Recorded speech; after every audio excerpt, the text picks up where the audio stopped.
أهلا بكم في ونوين مغاربي.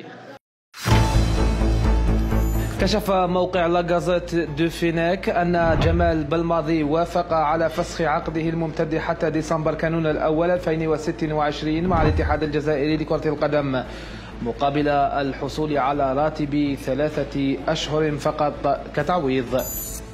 هاجم الدولي الجزائري السابق رفيق حليش محلل قنوات بين سبورتس البرازيلي ماركوس باكيتا مدرب شباب بالوزداد بعد مشاداته مع اللاعب عدلان قديورة خلال مباراتهم ضد يانغ أفريكانز التنزاني التي خسرها الفريق الجزائري برباعية نظيفة، وودع من خلالها دوري أبطال أفريقيا من دور المجموعات.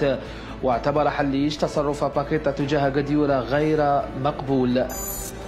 ذكرت تقارير صحفية مغربية أن مدرب المنتخب المغربي وليد الركراكي التقى وكيل أعمال إبراهيم دياز ووالده خلال الساعات القليلة الماضية، حيث ينتظر الرد النهائي للاعب حول إمكانية تمثيله منتخب أسود الأطلس.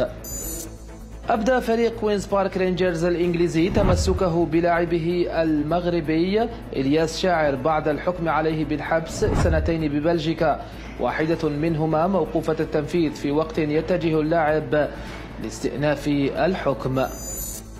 أعلن الاتحاد التونسي لكرة القدم عبر صفحته الرسمية في موقع التواصل الاجتماعي فيسبوك عن تأجيل جلسته الانتخابية إلى موعد لاحق، وذلك إثر البلاغ الصادر من اللجنة الوطنية للاستئناف بالجامعة التونسية لكرة القدم بتاريخ 23 فبراير شباط، والقاضي برفض كل القوائم المترشحة لانتخابات الجامعة للمدة النيابية 2024-2028.